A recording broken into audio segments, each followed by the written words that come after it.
జై శ్రీరామ్. శ్రీమాత్రే నమః. శ్రీ గురుభ్యో నమః. 2026 సంవత్సరం ఆగస్టు నెలలో గోచారంలో ఉన్న గ్రహస్థితులు, అలాగే గ్రహస్థితులను అనుసరించి ద్వాదశ రాశుల వాళ్ళకి, ద్వాదశ లగ్నాల వాళ్ళకి ఎలాంటి ఫలితాలు ఉండబోతున్నాయి, గోచారంలో ఏమన్నా విశేష అంశాలు సూచిస్తున్నాయా, గోచారంలో ఉన్న గ్రహగతులు, గ్రహగమనాలు ద్వాదశ రాశుల వాళ్ళకి ఎలాంటి విశేష అంశాలను ఇస్తున్నాయి, శుభత్వాన్ని ఇస్తున్నాయి, ఇందులో అన్న జాగ్రత్తలు సూచిస్తున్నాయా, ఏమన్నా మార్పులు సూచిస్తున్నాయా, అలాగే గోచర గ్రహస్థితులతో పాటు వాటికి చేసుకోవాల్సిన పరిహారాలతో పాటు మనం అన్ని సహితంగా ఇప్పుడు మాట్లాడుకుందాము. మొదటగా గోచారంలో ఉన్న గ్రహ గమనాలు, గ్రహస్థితులు. మంగళ్ వృషభ రాశిలో సంచారము.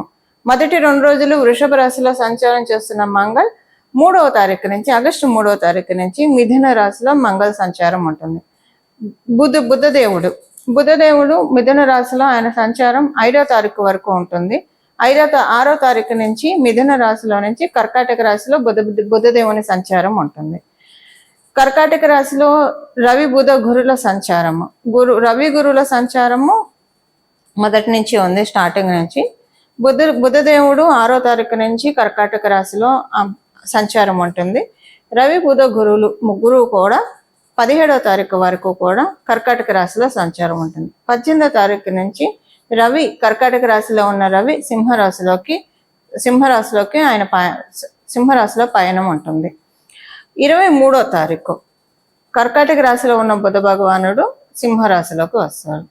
కేతుదేవుని సంచారము సింహరాశిలో, శుక్రదేవుని సంచారం, శుక్రాచార్యుల వారి సంచారము కన్యా రాశిలో, కుంభరాశిలో రాహు యొక్క సంచారము, శనీశ్వరుడి సంచారము మీనరాశిలో ఉంది. వక్రించిన శనీశ్వరుడి సంచారము మీనరాశిలో ఉంది. ఇవి గోచారంలో ఉన్న గ్రహస్థితులు. ఈ గోచారంలో ఉన్న గ్రహస్థితులను అనుసరించి ఫలితాలని ఇప్పుడు మనం చూద్దాము. ఫలితాన్ని చూడటానికంటే ముందుగా ఈ మాసంలో గోచారంలో ఉన్న ప్రత్యేక అంశం ఒకటి ఉంది, అది మనం చూద్దాం. కర్కాటక రాశిలో 6వ తారీఖు నుంచి, ఆగస్టు నెల 6వ తారీఖు 2026 6వ తారీఖు నుంచి, ఆగస్టు 6వ తారీఖు నుంచి, అలాగే 2026 ఆగస్టు 17వ తారీఖు వరకు రవి బుధ గురుల సంచారం ఉంటుంది. ఇది చాలా మంచిది. రవి బుధ గురువుల సంచారము కర్కాటక రాశిలో అందరికీ శుభత్వాన్ని సూచిస్తుంది. ఏ విషయాల్లో శుభత్వాన్ని సూచిస్తుందో అది మనం చూద్దాం. అంటే ఇప్పుడు ఆయన మిథున రాశి, కన్యా రాశి వాళ్ళకి కూడా మంచి ఫలితాలే ఉంటాయి, ఆయన రాశి అధిపతి కాబట్టి. ఇంకా కొన్ని రాశులకి ప్రత్యేకమైన శుభం ఉంటుంది. కర్కాటక రాశి వాళ్ళకి పూర్తిగా శుభ ఫలితాలను ఆయన ఇవ్వడు కూడా, పూర్తిగా ఇవ్వలేడు. బట్ మిగతా 2 గ్రహాలు గురువు మరియు రవి వీళ్ళిద్దరు ఇస్తారు. బుధుడు పూర్తిగా శుభ ఫలితాలని కర్కాటక రాశి వాళ్ళకి ఇవ్వలేడు. ధనుసు మరియు మీన రాశి వాళ్ళకి కూడా బుధుడు ఇక్కడ కర్కాటక రాశిలో ఉంటే పూర్తిగా శుభ ఫలితాలను ఇవ్వడు. దాంతోపాటు అంతే, ఈ రాశుల వాళ్ళకి పూర్తిగా ఆయన శుభ ఫలితాలను ఇవ్వలేడు. ఇప్పుడు మనము ఈ ప్రత్యేక అంశాలతో కూడుకున్న ఈ గ్రహస్థితి అందరికీ ఎలాంటి ఫలితాన్ని తెచ్చిపెడుతుందో మనం ఇప్పుడు చూద్దాం. ప్రతి ఒక్క రాశి వాళ్ళకి కూడా విడివిడిగా మనం ఇప్పుడు మాట్లాడుకుందాం. సింహరాశి, సింహ లగ్నాల్లో పుట్టిన వాళ్ళకి, మీకు సింహరాశిలో పుట్టిన వాళ్ళకి ఈ మాసము డబ్బు ఖర్చు కొంచెం ఉంటుంది. అయితే ఈ డబ్బు ఖర్చు ఉన్నా కూడా శుభకార్యాలకి, తీర్థయాత్రలకి, పుణ్యక్షేత్ర దర్శనకి, లేదా ఒక గెట్ టుగెదర్కి, ఇలాంటి వాటికే ఖర్చు ఉంటుంది. అది మీకు సంతోషమే అనిపిస్తుంది. ఒక గృహప్రవేశము, ఉపనయనము, వివాహము, లేదా మీ పిల్లలు మెచ్యూర్ అయితేనో, లేదా మీ ఇంట్లో ప్రెగ్నెన్సీ ఉంటే సీమంతానికో, ఇలాగ ఏదైనా ఉంటే మంచిదే కదా, అవి సంతోషాన్నే ఇస్తాయి. ఇలా మీ పిల్లలకి సంబంధించిన సెలబ్రేషన్స్ ఈ మాసం ఎక్కువగా ఉంటాయి. వాళ్ళు విద్యలో ఉత్తీర్ణత వచ్చిందని చెప్పి అది సంతోషంగా అందరినీ పిలిచి సెలబ్రేట్ చేసుకోవడము, ఇలాంటివన్నీ ఉంటాయి. సో మీరు విద్యార్థినులు అయితే సెలబ్రేషన్స్, మీకు సంబంధించిన సెలబ్రేషన్స్ చాలా బాగా చేసుకుంటారు. చాలా సంతోషంగా అనిపిస్తుంది, సంతృప్తిగా అనిపిస్తుంది.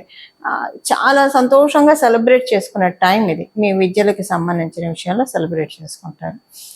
అలాగే ఈ మాసము ఎవరైనా సరే విదేశాలు వెళ్ళాలని ప్రయత్నిస్తున్న వాళ్ళకి చాలా అనుకూలంగా ఉంది. మీరు చేసే ప్రయత్నాలన్నీ సఫలీకృతం అవుతాయి. మరియు మీ జన్మ జాతకం అస్సలు బాగోకపోతే అది మరి కొంచెం కాంట్రడిక్ట్ అవ్వచ్చు, చూసుకోవాలి మీరు అది. బట్ గోచారంలో అనుకూలంగా ఉంది కాబట్టి అసలు మూమెంట్ అయితే వస్తుంది. పోనీ ఈ మాసం కాకపోతే వచ్చే మాసాల్లో మూమెంట్ అయితే ఇస్తూ ఉంది గోచారంలో ఉన్న గ్రహ దేవతలు. ఎక్స్పోర్ట్ అండ్ ఇంపోర్ట్ వ్యాపారం చేసే వాళ్ళకి, సోలార్ బిజినెస్లు చేసే వాళ్ళకి దూర ప్రాంతాల నుంచి డీల్స్ బాగా వస్తాయి. అంటే మీరున్న ప్రదేశం కంటే కూడా దూర ప్రాంతం నుంచి డీల్స్ వస్తాయి. అవి క్లోజ్ కూడా అవుతాయి. ఏదో ఉత్తగా డీల్స్ రావడం, అలా పైప్ లైన్ ఎప్పటికీ పైప్ లైన్లో ఉండడమే కాకుండా మీకు అవి డీల్స్ అన్నీ కూడా క్లోజ్ అవ్వడానికి ఇప్పుడున్న గోచారము చక్కగా సపోర్ట్ చేస్తూ ఉంది, మంచి బాటలు వేస్తూ ఉంది. కొంత మీకు ఏంటంటే ఈ మాసము చాలా విషయాల్లో తేలిక పడిపోతారు. ఫ్రీజ్గా ఉన్న థింగ్స్ అన్నీ అన్ఫ్రీజ్ అయిపోతాయి. చాలా యాక్టివ్గా ఉంటారు, హుషారుగా ఉంటారు. చాలా బాగుంటుంది. ఆరోగ్యపరంగా చాలా హుషారుగా ఉంటారు. మానసికంగా చాలా ప్రశాంతంగా ఉంటారు. సంతానం కోసం ప్రయత్నం చేయాలనుకున్న వాళ్ళకి మీ జన్మజాతకాన్ని అనుసరించి ఆధారపడి ఉంటుంది. గోచారం ఎలాంటి ఇండికేషన్ ఇవ్వట్లేదు. ఇవి గోచారంలో ఉన్న గ్రహస్థితిని అనుసరించి సింహరాశి, సింహ లగ్నంలో పుట్టిన వాళ్ళ ఫలితాలు. పరిహారం, ఏం పరిహారం చేసుకోవాలి? ఇప్పుడు మనం ఫలితాలు తెలుసుకున్నాము. దీనికి తగ్గట్టు పరిహారాలు ఏం చేసుకోవాలో ఇప్పుడు మనం చూద్దాము. కర్కాటక రాశి మెయిన్గా మనకి ఇప్పుడు పరిహారం చూడాలి. కర్కాటక రాశిలో 3 గ్రహాల సంచారము మాక్సిమం ఒక 10 days వ్యవధి, 10 daysలో ఉంటుంది. 10 days వరకు ఉంటుంది కాబట్టి మేజర్ ఇంపాక్ట్ ద్వాదశ రాశుల వాళ్ళకి, ద్వాదశ లగ్నాల వాళ్ళకి ఇది చాలా ఎక్కువగా ఉంటుంది. ఒక 2-3 గ్రహాలు, ఒకటి కన్నా ఎక్కువ గ్రహాలు ఏదైనా రాశిలో ఉంటే ఆ రాశి యొక్క ప్రభావము, ఆ రాశి దేన్ని సిగ్నిఫై చేస్తుందో మన జన్మ జాతకంలో, దాని ప్రభావము వల్ల శుభ ఫలితాలు కావచ్చు, అశుభ ఫలితాలు కావచ్చు, ఎవరికైనా వస్తాయి, మనకు వస్తాయి. అయితే శుభ ఫలితాలు అయితే ఓకే, అశుభ ఫలితాలను తగ్గించుకోవడానికి. ఇప్పుడు శుభ ఫలితాలు అయినా సరే ఉన్న వాటిల్ని కమ్ డౌన్, ఉన్న శుభ ఫలితాలు అయినా సరే ఒకవేళ తీసుకోలేని స్థితిలో ఉంటే తీసుకోగలగడానికి చేయాల్సిన పరిహారం వచ్చేసేసి ఈ ఈ ఈ మాసం మొత్తం కూడా ఆగస్టు 1 మొదలుకొని ఆగస్టు నెల చివరి వరకు కూడా ద్వాదశ రాశుల వాళ్ళు, అలాగే ద్వాదశ లగ్నాల వాళ్ళు లలిత చాలీసా చదువుకోవడం. మనకి గోచారంలో కర్కాటక రాశి అంటేనే చతుర్థ స్థానం మాతృస్థానం, మాతృవడి. అందువల్ల జగన్మాత యొక్క కృపా కటాక్షాలని అందుకోవడానికి ఇది చాలా చక్కటి శుభ సమయం. ఈ సమయంలో బాలా త్రిపుర సుందరి అమ్మవారి ఆరాధన అత్యంత శుభ ఫలితాలను అందిస్తుంది. అమ్మవారిని ఎప్పుడైనా బాల రూపంలో మనం పూజిస్తే విశేషంగా అనుగ్రహిస్తుంది. త్వరితంగా కూడా వరాల్ని మనకి అనుగ్రహిస్తుంది. బుధుడు కాబట్టి, ఇక్కడ ఉన్నది బుధుడు కాబట్టి బాల రూపంలో అమ్మవారిని ఆరాధన చేయొచ్చు. గురు భగవానుడు కూడా ఉన్నాడు కాబట్టి మీరు జగన్మాతగా కూడా అమ్మవారిని అర్చించవచ్చు. మీ చాయిసెస్ని బట్టి మీరు చేసుకోవచ్చు. అమ్మవారి ఆరాధన లలిత చాలీసా చదవండి, చాలా బాగుంటుంది. ఒకవేళ చదవలేకపోతే వినండి, కనీసము చాలా మంచి ఫలితాలు మీరు చూస్తారు. ఈ లలిత చాలీసా చదువుతూ ఉంటే చదివిన రోజే మీకు ఒక న్యూ ఎనర్జీ అనిపిస్తుంది, చాలా బాగా ఉంటుంది. అలాగే సౌందర్య లహరి వినడమో చదవడమో చేయండి. చదవడం అంటే పర్ఫెక్ట్గా వస్తేనే చదవాలి, లేదంటే ఎవరి దగ్గరైనా గురుముఖత నేర్చుకొని అప్పుడు చక్కగా చదవచ్చు. వినండి, కనీసం వినడానికైతే మనకి ఇప్పుడు అవకాశం ఉంది. కలియుగంలో ఉన్న సులభోపాయాలు ఎన్నో ఉన్నాయి, కాకపోతే మనం ఇవన్నీ పట్టించుకోకుండా లౌకికంగా పరిగెత్తుతూ ఉంటాం. ఇంకా తప్పదు, బాధ్యతలు ఇవన్నీ ఉంటాయి కాబట్టి. కానీ ఈ సులభోపాయాల మీద మనము ఒకసారి దృష్టి పెడితే ఇవన్నీ కూడా మనకి కాంప్లికేట్ థింగ్స్ అన్నీ అన్కాంప్లికేట్ అవుతాయి అన్న విషయాన్ని మనం గుర్తెరగాలి. అది సౌందర్య లహరి దానికి ఉత్తమమైన సాధన. ఈ నెల మొదలుకొని నెలనాళ్ళు అసలు ఇక్కడి నుంచి ఇంకా కంటిన్యూ చేయండి. మీ ఎన్నాళ్ళు కంటిన్యూ చేస్తే అన్నాళ్ళు కంటిన్యూ చేయండి. సౌందర్య లహరి.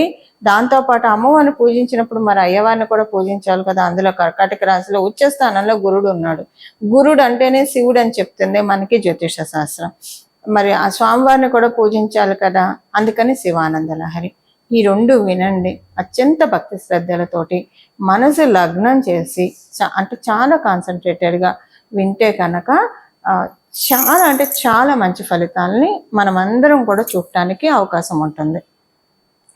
ఈ ప్రతిరోజు మీకు ఏదో ఒక సమయం పెట్టుకోండి. స్నానం చేశాక వెంటనే అయితే ఇంకా మంచిది. వినడమే కాబట్టి, చదవడం కాదు కాబట్టి కొంచెం శుచులయ్యి కాళ్ళు చేతులు కడుక్కొని బయటికి వెళ్ళి వస్తే బట్టలు మార్చుకొని, కుదిరితే మీరు స్నానం చేయండి, లేదా బట్టలు మార్చుకొని ఉతికిన బట్టలు కట్టుకొని కాళ్ళు చేతులు మొహం శుభ్రంగా కడుక్కొని కూర్చొని బొట్టు పెట్టుకొని నుదుటన వినండి. చాలా అంటే చాలా మంచి ఫలితాలు వస్తాయి. కుదిరిన వాళ్ళు అంటే పొద్దున్నే ఉద్యోగం, పరుగులు, వ్యాపారము, పరుగులు ఇలా కొంచెం అలా ఉన్నా మేము మేనేజ్ చేసుకోగలుగుతాం అనుకున్న వాళ్ళు పొద్దున్నే స్నానం చేసిన వెంటనే వినండి. రోజుకొక శ్లోకం వినండి, భక్తి శ్రద్ధలతో వినండి. చాలు, మీకు ఎంత కుదిరితే అంత అసలు వినడానికి ప్రయత్నించండి. దీంతో ఎంతో మంచి మార్పులు మీరు చూస్తారు. గోచారంలో ఉన్న మీ జన్మ గ్రహస్థితుల్లో మీకు ఏవేవైతే ఇబ్బందులు కలిగిస్తున్నాయో ఆ ఇబ్బందుల నుంచి నెమ్మదిగా గట్టెక్కడానికి చక్కటి అవకాశం ఉంటుంది. ఇది ఈ మాసం చేసుకోవాల్సిన గోచర గ్రహస్థితుల రీత్యా చేసుకోవాల్సిన పరిహారము. ఇలా మనందరం కూడా జగన్మాత మరియు మహాదేవుడు ఆశీస్సుల్ని పరిపూర్తిగా అందుకోవాలని చెప్పి మనస్ఫూర్తిగా ప్రార్థిస్తూ, ఇంకొకటి దీంతో పాటు ప్రతిరోజు విష్ణు సహస్రనామం పారాయణం చేస్తే చాలా మంచి ఫలితాలు వస్తాయి. విష్ణు సహస్రనామం చదవండి లేదా వినండి. ప్రతిరోజు చేస్తే కనుక అత్యద్భుతమైన ఫలితాలను తీసుకోవడానికి అవకాశం ఉంటుంది. ఇలా మనం అందరం కూడా భగవంతుడి కృపా కటాక్షాలకి పాత్రలం అవ్వాలని చెప్పి మనందరి తరఫున మనస్ఫూర్తిగా శరణు వేడుకుంటూ మంగళం. నమో భగవతే వాసుదేవాయ.